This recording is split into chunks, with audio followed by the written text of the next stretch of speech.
welcome back to my channel. Today is another Year of Happy series video, and for the theme of this month, which is home, I'm going to be talking about Marie Kondo's book, The Life-Changing Magic of Tidying Up, The Japanese Art of Decluttering and Organizing. So I did read the whole book, and I also read the second one, Spark Joy, which is an illustrated masterclass on the art of organizing and tidying up. So it's kind of like a companion to this book. If you read the two of them back to back, it will sound slightly repetitive, but this one has a lot of pictures. I don't know if you can see, of kind of like graphics of how to fold and a bunch of more entertaining things than simple words like this one. But this one has a little bit more in-depth information, so you definitely need to read that one first. But if you want a little bit of images and more explanation and stuff, this one is really good.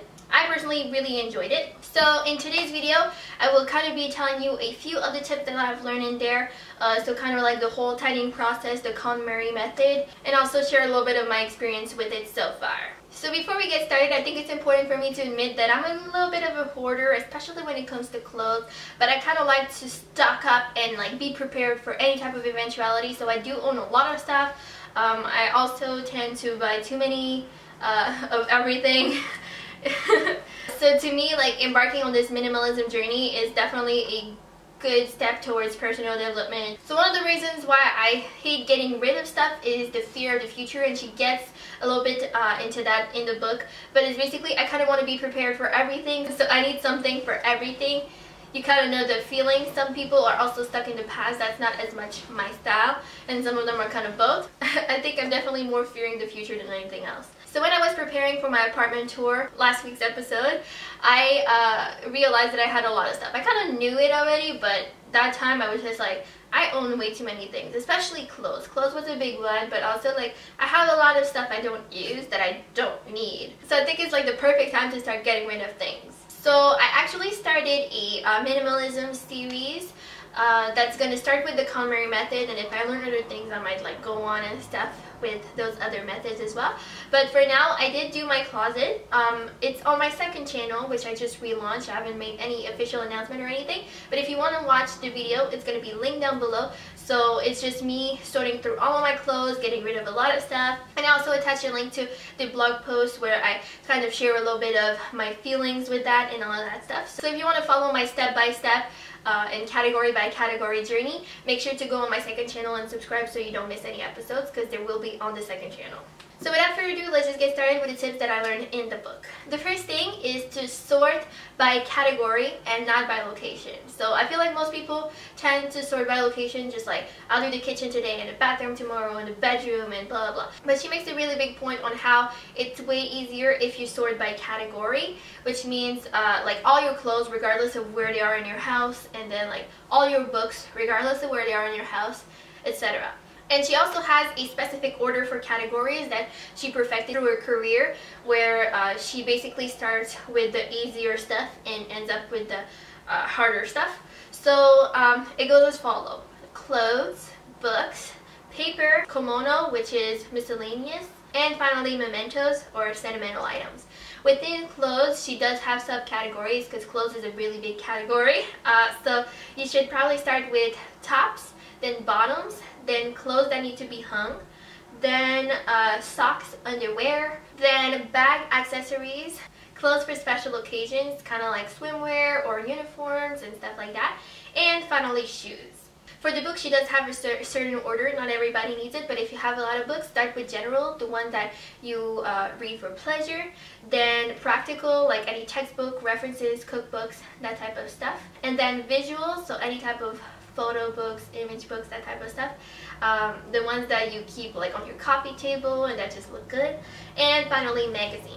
And for miscellaneous, that one is obviously like a very, very broad category, so it's really important to subcategorize because you can't necessarily gather everything from miscellaneous in one go. That would be completely unrealistic. So the subcategory for miscellaneous are CDs and DVDs, skincare, makeup, accessories, valuables like passport, credit cards, and all that stuff.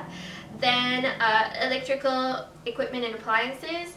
After that, she has household equipment like stationery and sewing kits, then household supplies, detergent, cleaning supplies, medicine, that kind of stuff, then kitchen goods and food supplies, than others. And finally, she also suggests that you create individual subcategories for any type of specific hobbies that you have. Let's say like I really like craft and DIY, so I have like a million drawers of craft stuff, so that would probably have to be its own category and things like that. So I'll leave like this whole like processing categories and stuff on my blog so you don't get too lost. So when you know the perfect order for the categories, the first thing you have to do is start with the first one and start discarding. So you want to finish discarding before you do anything else. That's a really big rule. So you start by gathering absolutely everything in that category. So for clothes, like just every clothes that's in the house, or every clothes that you own that's in the house. If you live with other people, obviously don't take your roommate's clothes. And make one big pile. So in my case, I did put tops on one side and bottoms on the other, just so it would be easier because the subcategory stuff. And the basic principle behind decluttering and discarding is to ask a simple question. You want to select the things that spark joy. So you hold each piece one by one and you just look at it and you ask yourself, does this spark joy? If it does, you keep it. If it doesn't, you get rid of it. So obviously it's pretty easy to discard the things that are out of date or that just are simply completely useless, that aren't functional, that are no longer functional. In my case, I kind of did that involuntarily a couple of times. Whenever my parents moved, and I moved quite a bit, I would always leave a lot of stuff at my parents, and when they moved, I just told them to get rid of it. So my mom moved last summer, and I had tons of clothes there, and I had a bunch of other random stuff too. And it's like, I moved out of my mom's house like over 5 years ago. So anything that's in her house still is things that I do not need. I probably forgot I own. I held on to a lot of clothes because I thought I could sell them or something, but I never got around to do it, so they were just sitting there. I had a ton of shoes that I was never going to wear again. So I told her, I was like, just get rid of them. Just donate everything that you can and then throw away the rest. Like, honestly, everything that's at your house is things that I completely forgot I even owned and I definitely don't need, so just get rid of them. So she got rid of pretty much everything I owned that was still at her house. I didn't have that much stuff, but I did have like quite a few. Like I had magazines and I had like tons of clothes, like I said, like all my high school clothes that I don't wear anymore, you know, and things like that. So she did get rid of that, and that was the second time this happened, because when my parents sold their house, they also got rid of a lot of stuff. I had a lot of stuff that I'd packed into boxes that I'd opened since like elementary school and stuff, or like the first time that we moved when I was like 11 years old. So I was like, you know what, why do you keep all that stuff? Just throw it out. Like, I obviously don't need it. So anything that I haven't reached for in so long, in tons of years, I just tell them to get rid of it. If I haven't gone back for it in like 3-10 years, you know, like I obviously don't need that. So that's kind of like what I've been doing before, but obviously now I'm like taking it a step further and going through my house and getting rid of stuff. So yeah, that was a long story, I'm sorry. Another thing I found, especially after going through my closet and my clothes, is that sometimes things are more difficult to get rid of. Things that used to have a big sentimental value, or that used to be your favorites and stuff, or that have a special meaning. So what she suggests for harder items like this is to think of their purpose in your life. So what were they there to do for you? So if they've served their purpose, you need to kind of just acknowledge their contribution and also let them go with gratitude or thank them. In my case, like that happened before, like before this journey started. Obviously, I got rid of my old car, and it was very sentimental because this car got me through so much. Like, it was a very, very good car, and it did so much for me, and it gave me so much freedom, you know. Like, for the first time, it was my first car, so like I got to go around, and it was like very useful, and it never let me down, you know. Like, it was like a really tough car because it should have broken down way before it did. So it was really sentimental for me to like get rid of it, but like at that point it was like it was too expensive to replace and stuff, and I didn't even need a car anymore because Tim and I were just going to share this car since we were like kind of moving in together and stuff. We didn't need 2 cars, we didn't want to pay for 2 parking spots, so it was the time to let it go, but it was very sentimental.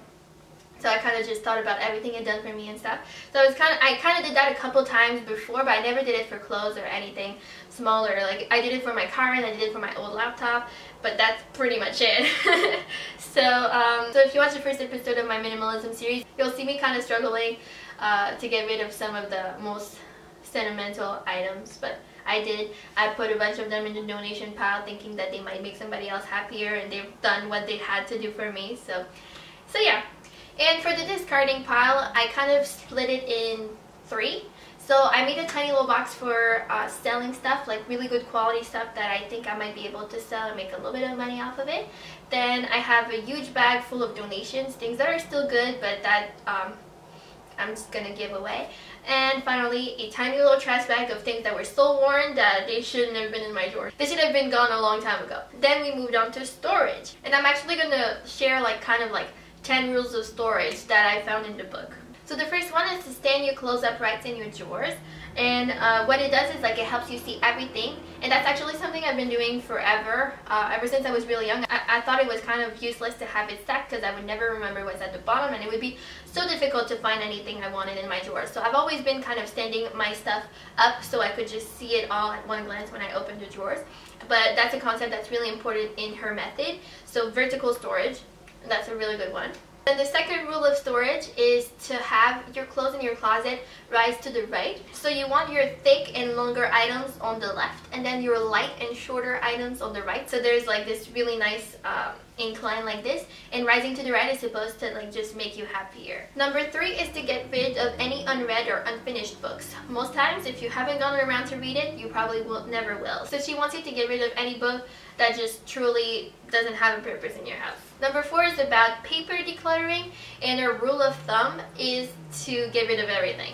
Obviously she says that, but she knows that like you need to keep like some important stuff. So anything that really has a use, you know, like contracts that you need to keep, or like just your official documents and stuff, you obviously can't get rid of that. But all the extra stuff that nobody ever needs, you know, like your credit card statements, like you can see that online, and just a bunch of miscellaneous papers like promotions and stuff. Just get rid of as much as you can, basically. Number 5 is to designate a place for everything, and I've kind of been really good at this forever. I hate not knowing where my stuff is, and I'm kind of an over organizer, so I know where everything is in my house. But that's definitely a good tip to have for any beginner or anybody that's looking for more organization, is to have a specific place for everything in your house. Because one, you're going to waste a lot less time if you know where everything is. But also there's a quote from the book that I kind of want to share with you all that explains it really well, that gives the exact purpose of why you need a place for everything. The reason every item must have a designated place is because the existence of an item without a home multiplies the chances that your space will become cluttered again. So it makes total sense. If you don't know where to put something, it will most likely be in the way. Then number 6 is don't scatter storage. So she wants you to put every item of the same kind in the same place, just so it's easy to access. And another quote that I need to share with you all about this area is that clutter is caused by failure to return things where they belong. Therefore, storage should reduce the effort needed to put things away, not the effort to get them out. So that's kind of an important concept. So basically you want your storage space to be very easily accessible when you want to put things back. Let's say you only have a laundry hamper in the laundry room and you don't have one in your room. Your clothes will most likely get on the floor because it's too difficult to just go all the way to like the laundry room to put your clothes every single time, right? So you need to have one where you take your clothes off, which is most likely in your bedroom, just so it's really easy to access.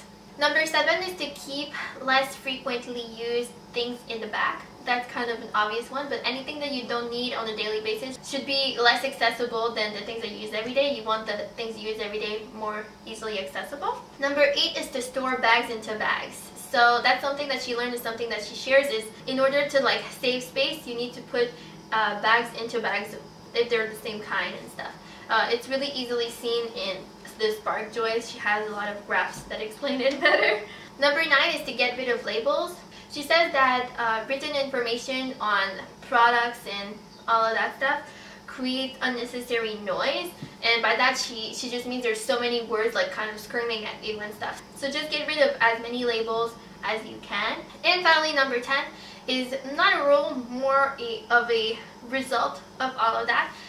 Basically, whenever you detox your house, you know, when like you get rid of a lot of unnecessary stuff and stuff, and things like that, you also kind of detox your life and your body. When you apply these minimalism and does it spark joy type of thing, you can get rid of some of the relationships that are not bringing you any joy. You can get rid of things that you do in your schedule that bring you absolutely no joy. Obviously you still have to go to work, but you know what I mean. Sometimes there are things that you can get rid of. You can become more minimalist about other things in your life than just your house.